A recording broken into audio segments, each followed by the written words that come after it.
Imagine a place where your bank account doesn't matter. Here, your net worth is measured in four-legged beasts, and those beasts are the only currency accepted to buy a wife. In the West, we date. Here, they trade. A woman for 15 cows. It sounds barbaric to modern ears, but in the heart of Tanzania, this isn't cruelty. It is the foundation of survival. But the culture isn't the only thing here that defies logic. This land is home to a lake so deadly, it turns animals into stone statues, and a tribe that drinks raw blood for breakfast just to survive the scorching heat. Welcome to Tanzania, the cradle of mankind.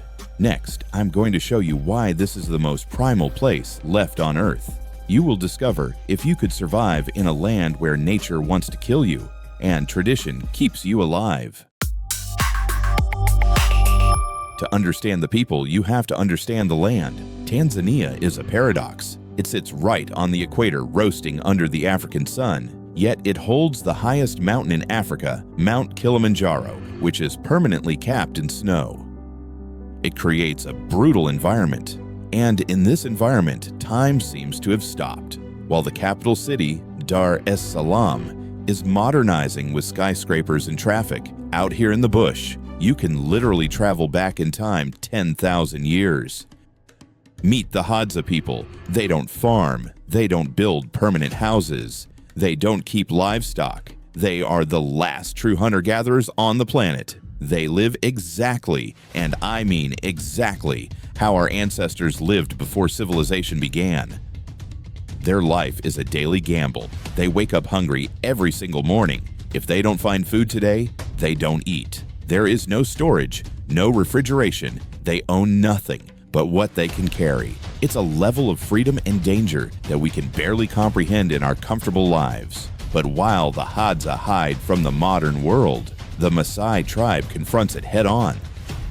The Maasai are the icons of Africa. You've seen their red robes, but what you probably don't know is the complex economic system that rules their lives.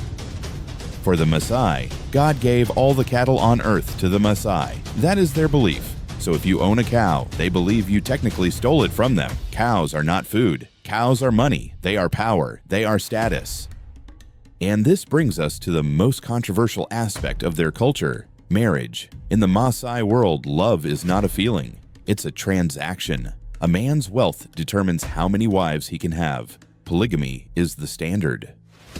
To marry a woman, a man must pay a dowry to her family. Usually this starts at 15 cows.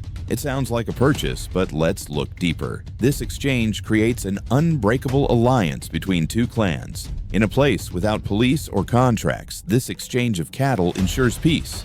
If you mistreat the daughter, the alliance breaks, and you might have to give the cows back. But before a man can even own a cow or a wife, he must pay a price in pain. He must prove he is a man. Every Maasai boy must undergo the Emirata, the circumcision ceremony. This is not done in a hospital with anesthesia. It is done out in the open with a cold blade and 0 painkillers. The rule is absolute. You must not scream. You must not flinch. You cannot even blink. If a boy cries out in pain, he brings shame upon his entire family forever. He might be rejected by society, but if he endures the agony in silence, he is reborn as a Moran, a warrior. Only then can he accumulate wealth. Only then does he matter. But survival here isn't just about food or fighting. It's about geography. Northern Tanzania hides a body of water that looks like it belongs on Mars, Lake Natron. From the air, it looks like a pool of blood. This deep red color comes from cyanobacteria microorganisms that thrive in water so salty, almost nothing else can live there. This lake is caustic. The water has a pH level of 10.5, almost as alkaline as pure ammonia. Temperatures here can reach 60 degrees Celsius. It is a chemical trap. Animals that die in this lake don't decompose. The sodium carbonate in the water acts like a preservative, calcifying their bodies, turning skin and feathers into a hard, cement-like shell. It preserves them forever as eerie stone statues. But how do they die? It's an optical illusion. The surface of the lake is so still, it acts like a perfect mirror. Birds flying over it confuse the reflection for the sky. They dive down and crash into the boiling, toxic chemical soup. Once they fall in, the soda ash strips the oils from their feathers. They cannot fly again. They drown, they bake, and they turn to stone. Yet, nature is strange. This deadly lake is the only breeding ground for millions of lesser flamingos. Their tough, leathery legs protect them from the chemical burns. They build nests on islands of salt in the middle of the lake. Why?